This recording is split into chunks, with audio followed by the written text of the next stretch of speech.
This week, we welcome Tim Callahan, Global Chief Security Officer at Aflac. In the Leadership and Communications segment, how to moderate a panel discussion, how I maintain an empty inbox at Google, technology outlook for 2019, and more. Business Security Weekly starts now. This is Security Weekly, for security professionals, by security professionals. Broadcasting live from G-Unit Studios in Rhode Island, it's the show where we explore the business of security to improve the security of business. Your trusted source for actionable insights on leadership, communication, and innovation. Get ready for Business Security Weekly. Do you have a website, an external presence, employees, an office? Any of these things can be compromised and attacked. How are you defending your assets? Have you penetration tested your public assets? Start 2018 by taking a proactive approach to securing your vulnerable areas. Black Hills Information Security has been helping companies find their weaknesses since 2008. Email consulting at blackhillsinfosec.com and see how they can help you sleep better at night. The modern attack surface is vast and permeable, extending from the data center to the cloud and device edge. Security teams are stretched thinner and thinner as they try to cover this ground. The result? More high-profile breaches hit the news every day. Don't let your organization be next. ExtraHop delivers security from the inside out, helping enterprise security teams detect threats up to 95% faster and cut staff time to resolve by 2/3 or more. Act with confidence. Learn more at extrahop.com/Security Weekly. Welcome to Business Security Weekly. This is episode number 112, recorded January 7th, 2019. Happy New Year, everybody. I'm your host, Matt Alderman, here in Colorado with the new set behind me, joined by my co-host, Paul Astadorian in G-Unit Studio in Rhode Island. Welcome, Paul. Hey, thanks, Matt. It's good to be here. What do you think? You like the new setup? I love it. Looks awesome. Thanks to the crew for the recommendations on the brick and the light. Always good recommendations there. Absolutely. All right. If you are interested in quality over quantity and having meaningful conversations instead of just a badge scan, join us April 1st to 3rd at Disney's Contemporary Resort for InfoSec World 2019, where you can connect and network with like-minded individuals in search of actionable information. Visit infosec.world.misty.com/security-weekly and use the registration code OS19-SecWeek for 15% off the main conference or World Pass. We have a number of interviews scheduled with confirmed speakers across our show starting today, or we'll have our first interview here in a minute. Tune in to learn more about topics that will be covered at the conference. Also, check out our on-demand material. Some of our previously recorded webcasts are now available on demand at securityweekly.com/on-demand. All right, let's start with our first interview for InfoSec World 2019. Tim Callahan joined Aflac in 2014. He was promoted to his current role in January 2016, where he is responsible for directing Aflac's global security strategy and leading the information security, business continuity, and disaster recovery functions across the company to prioritize security initiatives and allocate resources based on appropriate risk assessments. Tim will be presenting at InfoSec World 2019 on the topic of communicating threat intelligence to executives and the board. Tim, welcome to Business Security Weekly. Thank you. It's good to be here. So I wanted to get into your session a little bit. We kind of want to give the audience a little preview into what you're going to present at InfoSec World 2019. And I think the first thing I always go to is the phrase threat intelligence. And during our prep call, you had some very interesting insight on threat intelligence. And I wanted you to kind of educate people a little bit on some of the challenges and kind of the problem around threat intelligence and what that means for an organization. Yeah, so I think it's very important to define the term. I think anytime that you get into terms that can have different meanings, that it's important to establish that baseline. So by threat intelligence, I definitely include in that various sources of information, but not information itself. I mean, some of the examples, I've basically heard people distinguish the difference between information and intelligence in how it's analyzed. For instance, information may be there's bad guys out there trying to do bad things to your systems. That's not very actionable. I mean, we all know that there's bad guys out there trying to hack us all the time. What becomes actionable is when it's very specific information that we can apply and use. So I think threat intelligence implies that there's information that applies to our network that we can use to take some type of action, or almost synonymous with that is actionable intelligence.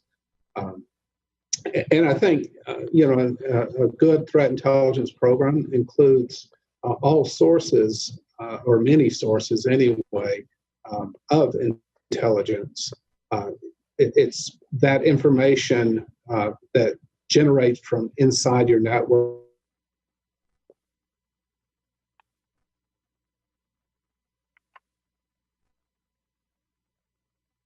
Matt, Yeah, Matt's still there, right? Yeah, I'm here.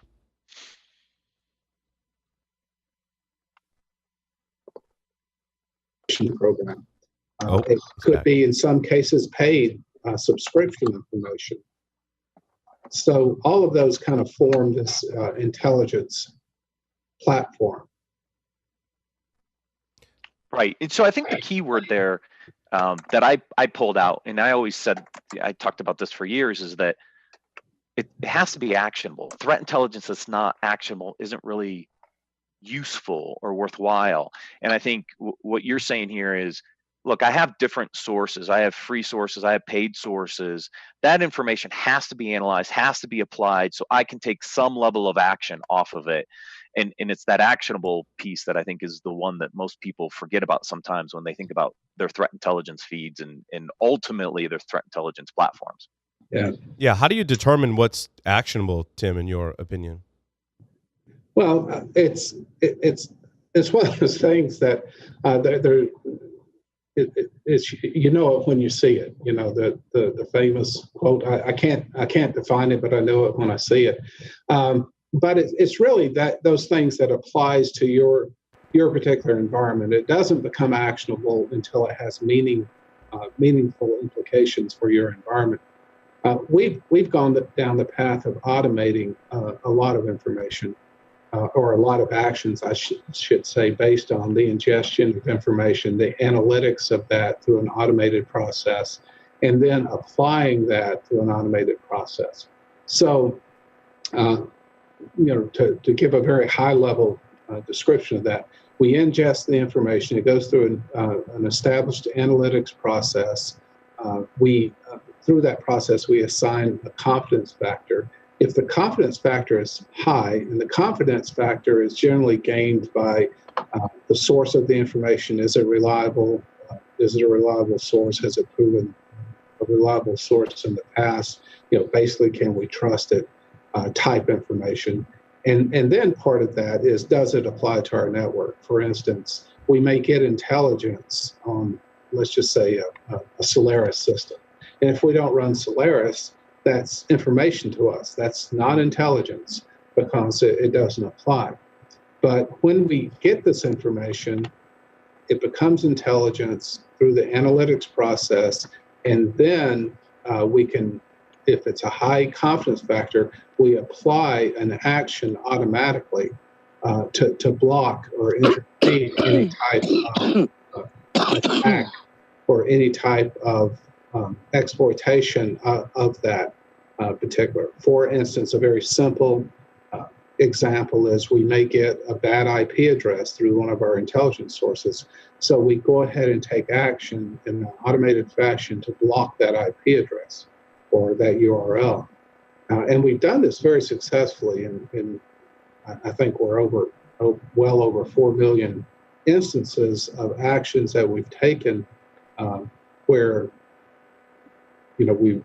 the machines, whatever the target, whether it's a firewall setting, whether it's our web proxy or whatever, we've implemented that action and stopped attacks.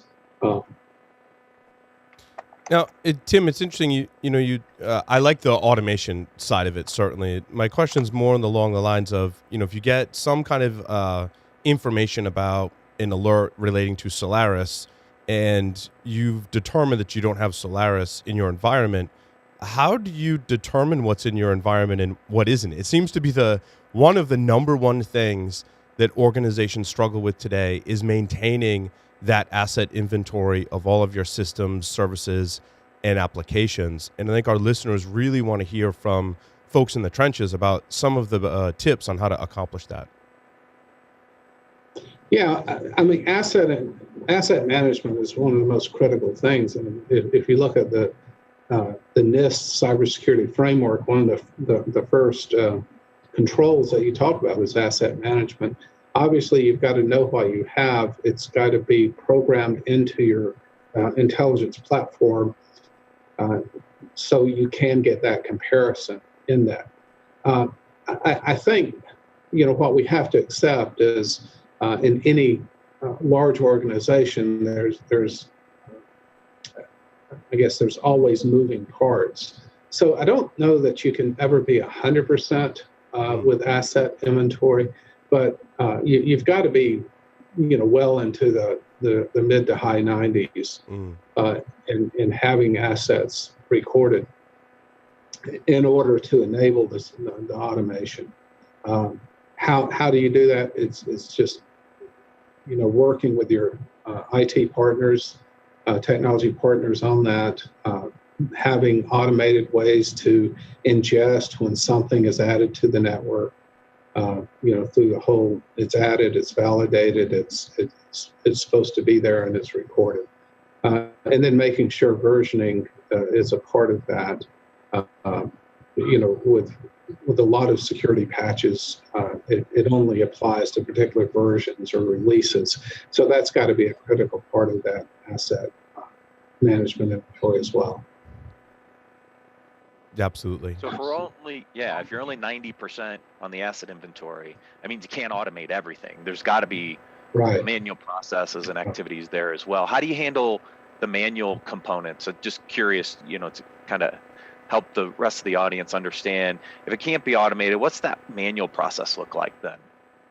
Well, so we see the manual process in a couple of spots. One, if our intelligence, our analytics engine has a lower confidence factor, then that kicks out a manual to our security operations team, our incident response team under security operations.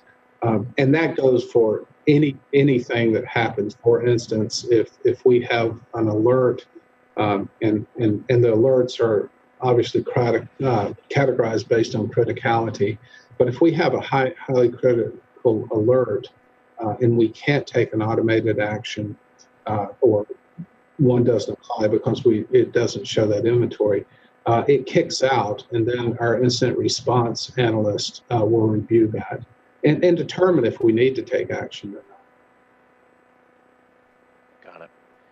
So the other part of this presentation, so we talked about the threat intelligence, some of the challenges and kind of the approach. Now the hard part is, first of all, how do I get one of these programs put in place? That's always a discussion with the executive and the board to get funding. But then also, what does that ongoing communication with the team look like? What are the things that you have to continually discuss with the executive team, the board, the audit committee, et cetera, on kind of the progress of the program, where you are? Give us some hints both on the kind of the communications up front to get budget, but I want to dig in a little more on some of the metrics and some of the reporting that you have to do up into the board. Well, I think communication is important. Certainly as we talk with our most senior executives and members of the board, I'm not trying to make technicians out of them, so I want to make sure that I don't, go down that hole too deeply. But they need to understand and have some type of appreciation for what for what we're talking about, so that we can know that, they can know that we're firmly in the industry, that we have a protocol that would, if ever challenged, would come up to at least an acceptable standard of care. So those are the types of things we communicate. We oftentimes bring in outside parties to evaluate our program so that we can communicate to the board that maturity that we need.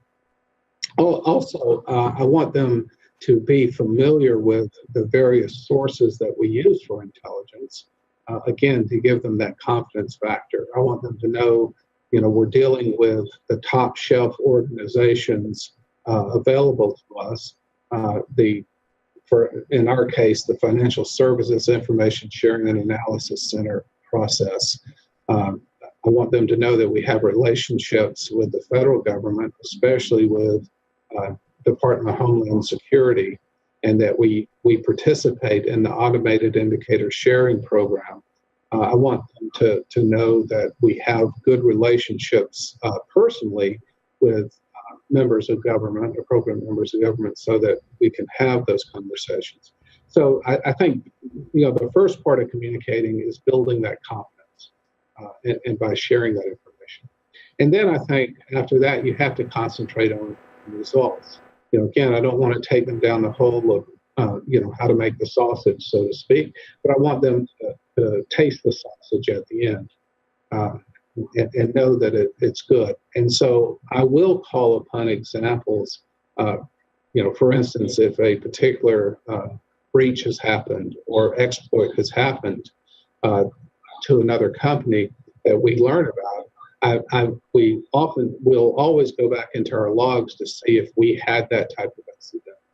And in several cases, we have had that. We had some automated action that had taken place that blocked, but yet we had the threat actors attempt that anyway. So I will use that example on occasion to help them understand the effectiveness of the program. Obviously, I have an obligation to make sure we're getting the most value out of the money we spend. So I want to make sure that we give them examples of that. Right. And you use a combination of free and paid sources, and I've seen, these programs where, you try to bring in more and more data. What kind of returns are you getting on from some of your free sources versus your paid sources? Are there certain paid sources that are really providing a higher level of value for you? You've seen a lot of duplication. I'm just curious when people think about what they have to invest into their threat intelligence program, can they do it mostly with free sources, or are they going to have to augment with some paid sources? And what kind of paid sources actually provide good value? Well, I think that there is, the free sources are good, but obviously the paid sources have to show value all the time, right? Or people would not pay for them. So I think the paid sources are better in many cases. I think programs like DHS, Automated Indicator Sharing Program, that's very dependent on the people that are sharing, right? So that you can have varying results in that. But I do think the perfect world is when we see the same information coming from all of those, right? So it's validating the same information. We have a relationship with a company called Threat Connect that is very helpful to us.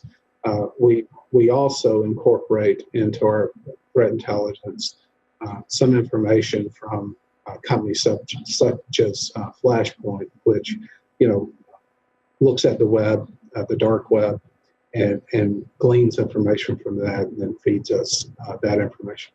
So I do think you want to kind of balance between I've got so much information I can't do anything with it to I've got a lot of information and it's of very good quality. I can't tell you exactly things that we've learned maybe from some free sources that was not as valuable, so we quit taking feeds from that. But we're under a constant evaluation of the effectiveness of the sources and information we get. Great. How often are you communicating those, your progress reports? Give everybody, what's your normal communication with the board look like? Is it quarterly, monthly, annually? I mean, everybody kind of has their different frequencies. What are you doing in that communication realm today? So under our criteria, it's at least annually. At least annually, we have to communicate with the board and the committee, audit and risk committee of the board. In practice, we actually do it quarterly or very close to quarterly. One, because, that's the level of interest they have. And also, that's the level of activity that is worth reporting.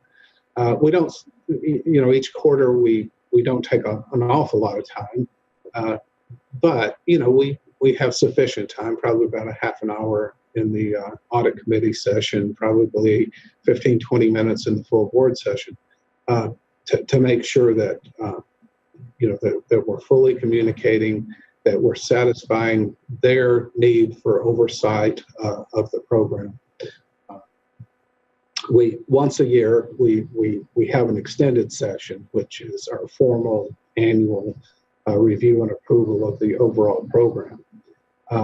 But aside from the board, we report through our various governance committees. We have a global information security committee. We have local committees. One the U.S. Security Oversight Committee, and then in Japan, a very similar committee. And we have quarterly reporting on that over a set of metrics that cover threat intelligence, but cover pretty much the whole program. Right. And if someone is trying to build one of these threat intelligence programs and building out their threat program, what are some of the recommendations and tips that you have for them to help them be successful in not only getting the budget for it, but also building out a good threat intelligence program? Well, my biggest advice is if you're not doing anything, to start. You learn so much by just starting and getting into it. I've talked to colleagues in the past that said, this is just too big for us. I'm not sure we can do it. And I don't think you have to do everything all at once. I do think the iterative approach is the best approach, especially if you're trying to show value. And you may very well just start with participating in one of the information sharing area avenues for your sector, one of the FSI, the ISACs for your sector, whether it's energy, healthcare, transportation, or whatever. So that's very valuable to get involved in that. You may very well have to start out with some very manual processes. The important thing, in my opinion, is to establish a process of ingestion. Again, testing your sources, ingesting information, some type of analytics. You may not be able to do automated analytics in the beginning, but it may be some based on criticality, based on risk, where you have manual view of it. I think as you build that and you start applying that information, you start to show value, and then you can get, funding. You can get more participation. There are companies that can come in with a fairly, complete solution. Some of the companies we're partners with, SecureWorks, for instance, offers a fairly complete solution. And so it may be that for smaller companies that you have a conversation with some providers that can only turn back into you, well-vetted, actionable information, but you don't have to have a lot of internal investment to that. Now, optimally, you will grow that program up to the point that you're in at least a hybrid solution, so that you have some provider, some internal resource, because it's critical that you know your systems, that you know what applies and what doesn't apply. it's critical that you understand and you have a partnership with how to apply the fix, whatever the fix is. You have to gain the trust of your IT organization to make sure that happens. Paul, I've been monopolizing all this time, so I got any questions for Tim? No, you're good. In fact, some of the questions, I was just going to ask that. So Matt and I are sharing a brain today, apparently. I guess so. Hey, one of the other tips we talked about a little bit, on our prep call, Tim, and just understand the culture, understand your governance model, and I think the most important one I heard from you is be transparent, which resonated with me a lot. Is being open and transparent and kind of where you are with your program and how things are going. Yeah, when I talk to my colleagues in different industries, I mean, ultimately, or eventually, the conversation comes up. Well, how do you talk to your board? How do you talk to your leadership? And again, I think it's very important that you're always, your program has to adapt to the culture of the company that you're with or the organization that you're with. I don't think in any situation you're going to drive the company culture. So you need to learn it, adapt to it, and then part of that culture is understanding your particular governance model. What committees, where do you fit in? Certainly, in many cases, the CISO has to interject themselves into the right governance committee. Oftentimes, it's not intuitive that security needs to be a part of that. But so you have to build that relationship. Like anything else, relationships are key. But then transparency, that's one thing that I'm highly committed to. And I'm very fortunate that I work for a company where from the very top down, from the board, we believe in a very open, transparent environment. Our corporate philosophy is that we can't get better unless we're honest about it, unless we put things on the table and deal with them. And I personally appreciate that culture. And so I lead in that. I want to make sure that we're not alarmist. I mean, it's not like I hop on the phone and call people up every little thing that comes up. But we're transparent where the state of the program is, where our fit, how we fit into our maturity, fits into the industry. All of those things, I think we owe it to our board, to our leadership to be open about that. Once we know that, we can discuss what we're going to do and where we're going to go from there. Great tips. Tim, I want to thank you for joining us on Business Security Weekly. If anyone wants to see Tim's session, he will be presenting at InfoSec World 2019 on Tuesday, April 2nd at 9:40 a.m. We'll take a quick break and then cover the leadership and communication articles for this week.